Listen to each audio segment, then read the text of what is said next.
Good day everyone, I'm Isahac A. Dalawis. Together with me is Jhance Macaso. And today we will be discussing about globalization in religion. But first, let's define what is religion. The word religion comes from the Latin religare, meaning to bind or tie first. Religion binds people together through shared beliefs and connects human to divine or supernatural. So religion is a system of socially shared symbols, beliefs, and rituals directed towards a sacred or supernatural realm.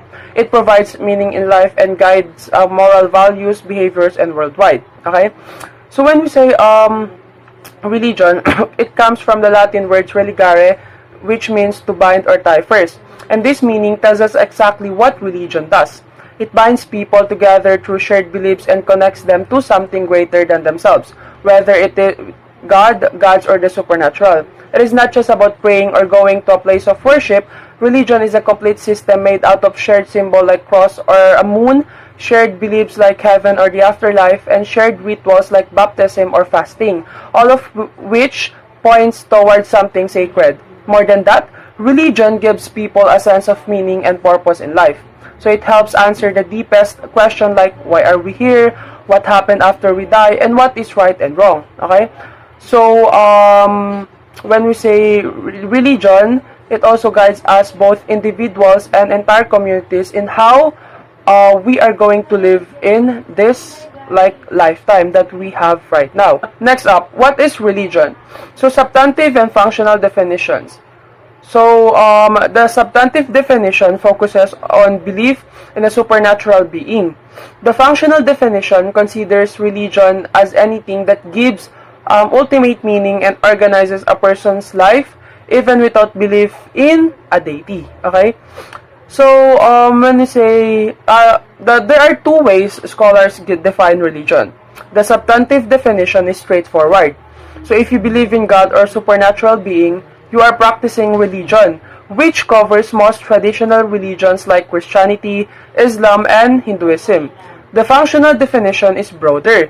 It says that religion is anything that acts like a religion in your life by giving you purpose and telling you how to live, even if there is no God involved. This does not mean believing in science. For example, Buddhism in some forms does not focus on God but still teaches people how to live peacefully, and secular humanism gives people meaning through human values and reason alone. So both functions like a religion even without a deity. That is the difference between the substantive definition and the functional definition. Next up, let's discuss the types of religious organizations. Okay, so starting with church. Okay, so a church is a large religious organization that claims exclusive truth about salvation. So membership is often by birth or formal rights. It usually has an organized structure and strongly influences society. So a church is the biggest and most established type of religious organization, deeply woven into the culture and history of society. So most people do not choose to join a church. They are born into it, like a baby who is baptized and automatically becomes a member. So it has a clear structure with leaders like the Pope, bishops, and priests, along with the official rules and holy books. So it claims to hold the only truth path to salvation, yet it remains open to new members through formal rituals like baptism or confirmation. So examples include the Roman Catholic Church and the Eastern Orthodox Church. So next up, we have the sect. So a sect is a smaller religious group that claims exclusive truth and often separates from a larger religious tradition. So membership is voluntary and requires strong personal commitment. Okay? So a sect is usually formed when a group of people feels that the main church has drifted away from the true or original teaching of the faith, so they break away and start their own group. So unlike a church, no one is born into a sect. You choose to join, and joining means you must be very dedicated and committed. So sects are stricter and more intense than churches, and they see themselves as the pure or real version of the religion. So some sects grow over time and eventually become larger denominations. So example includes Jehovah's witnesses, and the Amish community. That's it. Those are the examples of the sect type of religious organization. Next, we have the denomination. So, a denomination is a religious group that cooperates with others while maintaining its identity. So, it does not claim to be the only true path, and membership is voluntary. So, a denomination is like a branch of a bigger religion. For example, Christianity has many denominations like Baptist, Methodist, and Lutheran, which all follow Jesus Christ, but each have their own style of worship and slightly different practices. So what makes a denomination different from a church or sect is that it does not say we are the only right ones. It is open and respectful of other religious groups, and members join freely by choice. So denomination often cooperates with other religious groups for community causes like helping the poor or disaster relief, making them very common and like widespread in today's world. And lastly, we have the new religious movements, or the NRMs.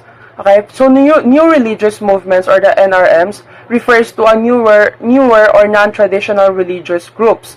The term replaces cult to avoid negative meaning. These groups often combines various spiritual practices. Okay, so NRMs are religious or spiritual groups that do not fit into traditional categories and are usually newer in origin. The word cult was once used for these groups, but it became too negative and unfair. So scholars now use new religious movement instead.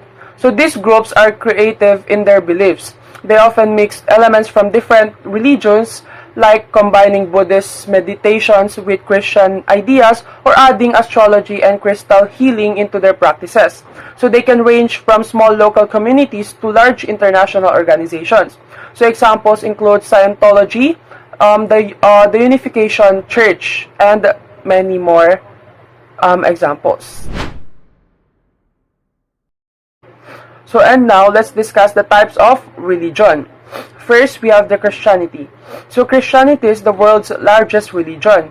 So Christians believe in one God and follow the teaching of Jesus Christ, whom they believe is the Son of God and Savior. So sacred text, Bible, place of origin, Middle East, core values, one God who is loving and forgiving. Jesus taught love for God and neighbor. People should forgive, help the poor, and seek peace. And then big ideas is the love over hate. Even enemies should be forgiven. Human dignity. Every person has values and service. Helping others is a duty. So Christianity began about 2,000 years ago in the Middle East, and its central belief is that Jesus Christ, the Son of God, died on the cross to forgive the sin of all people and rose from the dead 3 days later, offering eternal life to those who believes in Him. At the heart of Christianity is the belief in a God who is loving and forgiving, and Jesus Himself taught that the two greatest commandments are to love God and to love your neighbor, meaning every person around you deserves kindness and care. Christians are also called to forgive others, help the poor, and live peacefully, because these actions reflect God's character.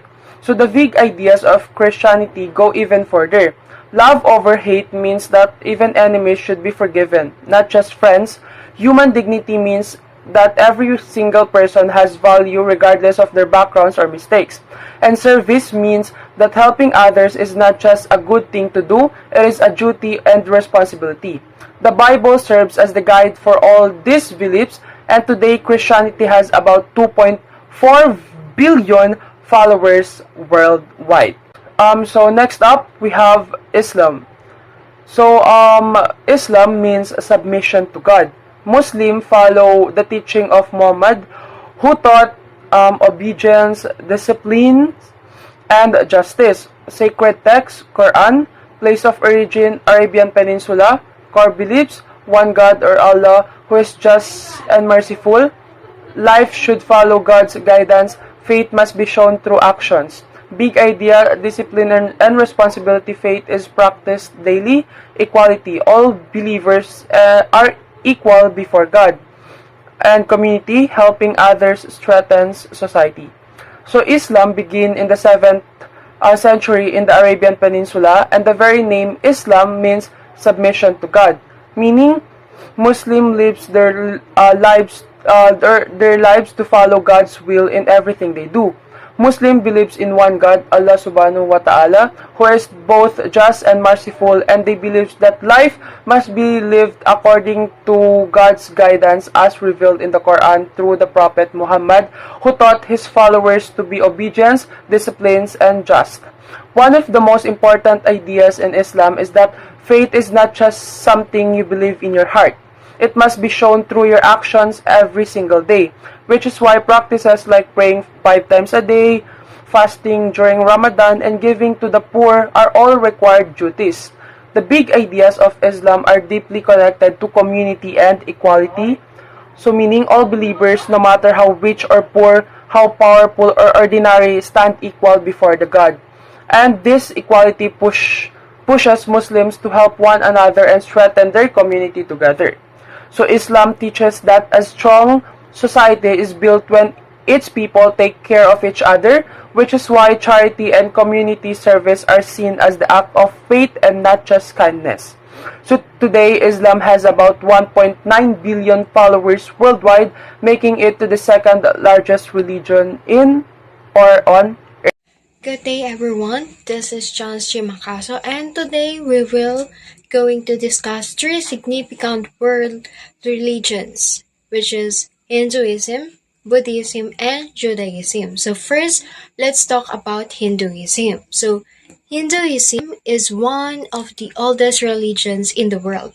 It has many gods and goddesses, but followers believe they are all forms of one supreme reality. So Hinduism teaches that life is a cycle and that action have consequences. So it focuses on spiritual growth over many lifetimes. So the sacred text of Hinduism is the Vedas and Upanishads. So the Vedas and Upanishads are like the ancient foundation texts.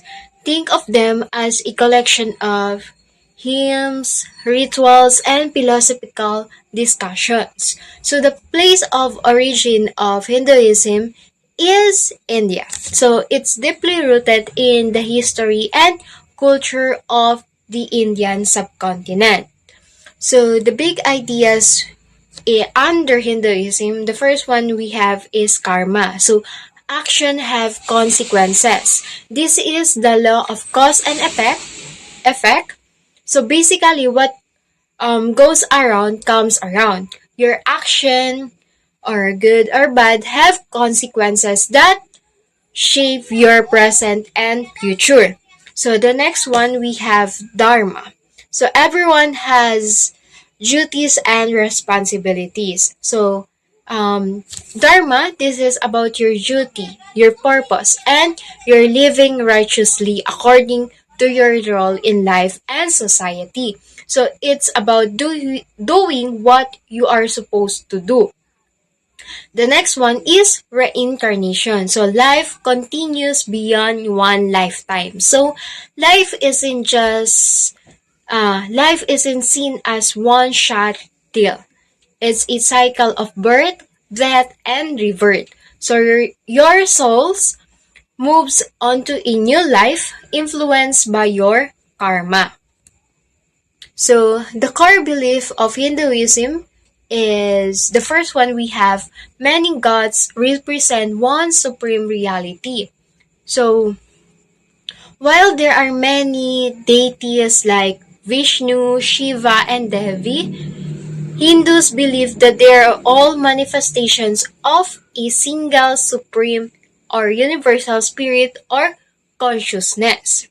The next one is life follows a cycle of birth, death, and rebirth. So life is a continuous loop of birth, death, and rebirth.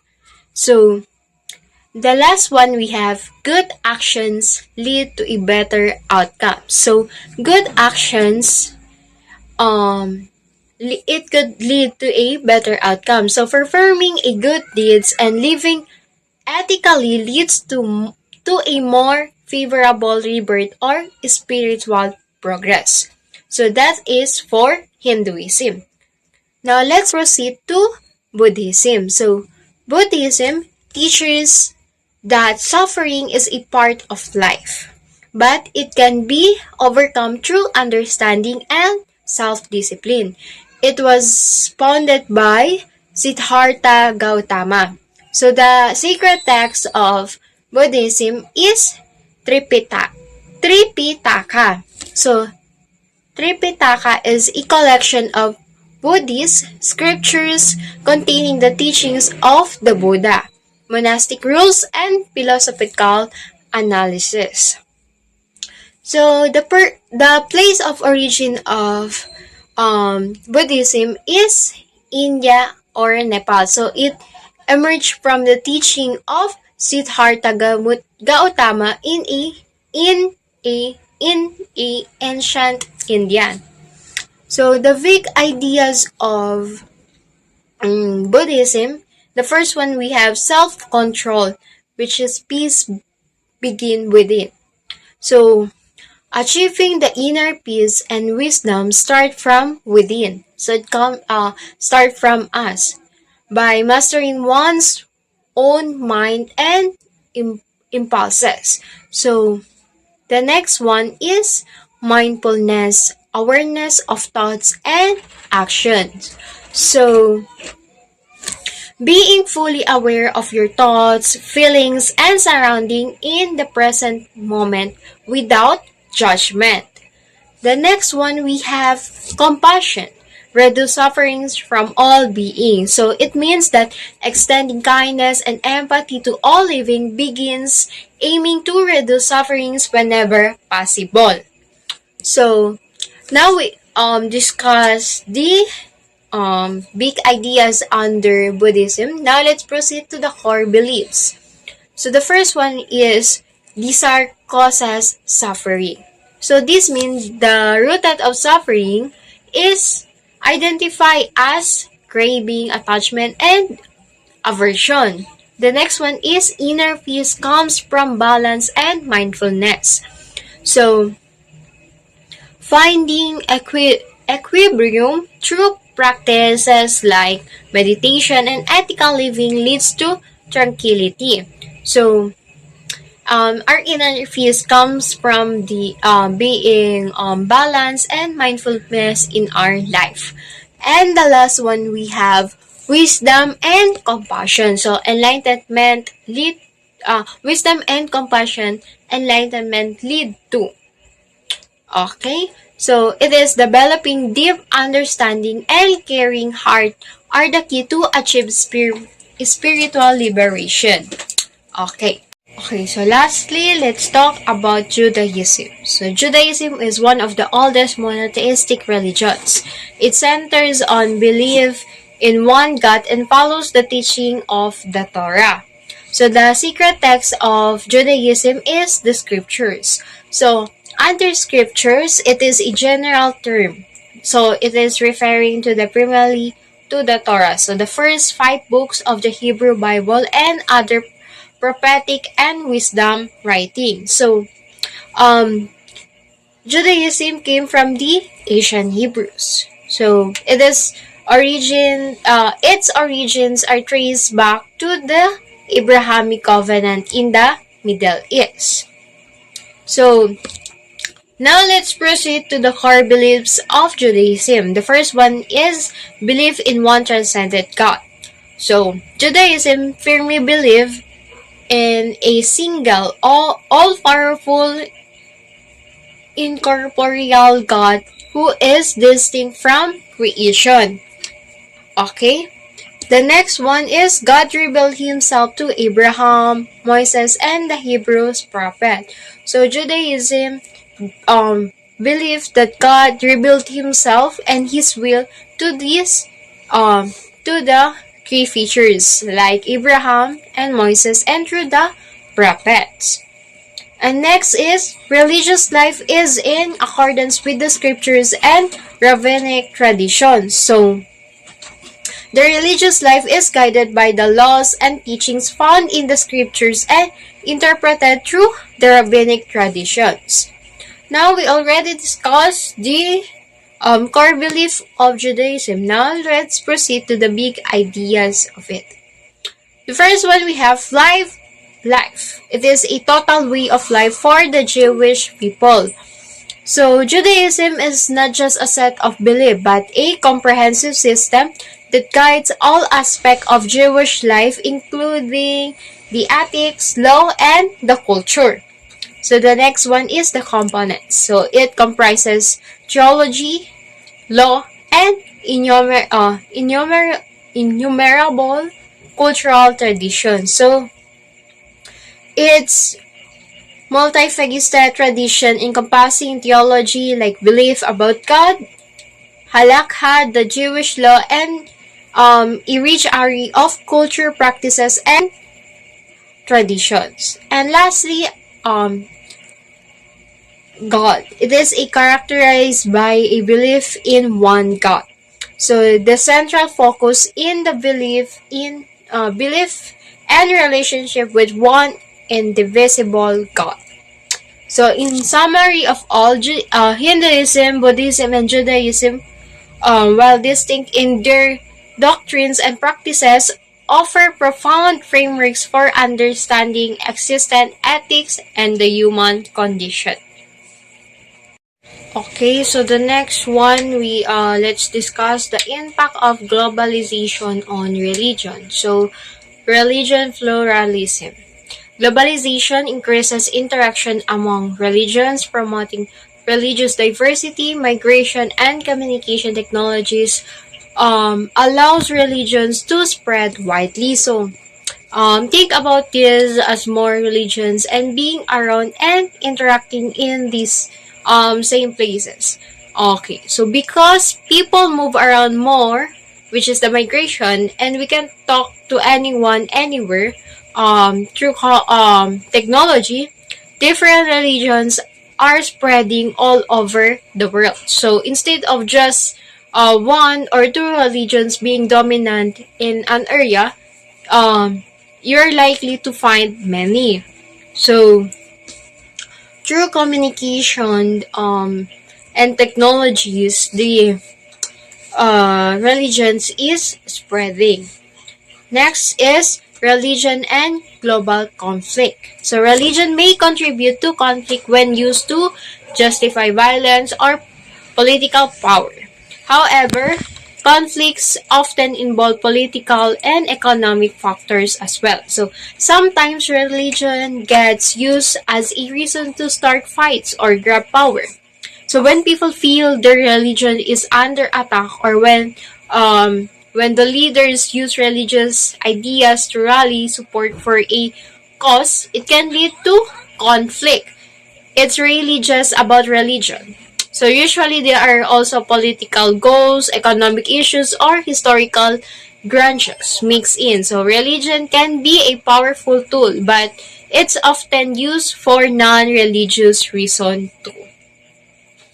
Okay, so lastly, under impact of globalization on religion is the religion and global peace. So religion promotes peace through teaching of love, forgiveness, and compassion. So many religious organizations support humanitarian work and interfaith dialogue. So all religions often teach peace, love, and understanding. So many religious groups actively work to help people in need. And get people from different faiths to talk each other. So this teaching and action can be force for good and helping to bridge divides and create harmony. Okay, so we already discussed the impact of globalization on religion. So now let's proceed to the perspective of religion and globalization. So the first one we have modernist perspective rather. So this perspective believes modernization leads to secularization and reduces the influence of religion in public life. So as society become more modern, like think science, technology, and education, religion will naturally become less important in public life. So people will become more secular. So that's the sad reality. Next one is postmodernist perspective. So this view argues that religion continues to grow in diverse and expressive forms despite modernization. So this view says, no, that's not what is happening. So even with modernization, religion isn't disappearing. So instead, it's changing and showing up in new, creative, and diverse ways. So people might be picking and choosing beliefs or expressing their faith more individually. So this is very common in this generation.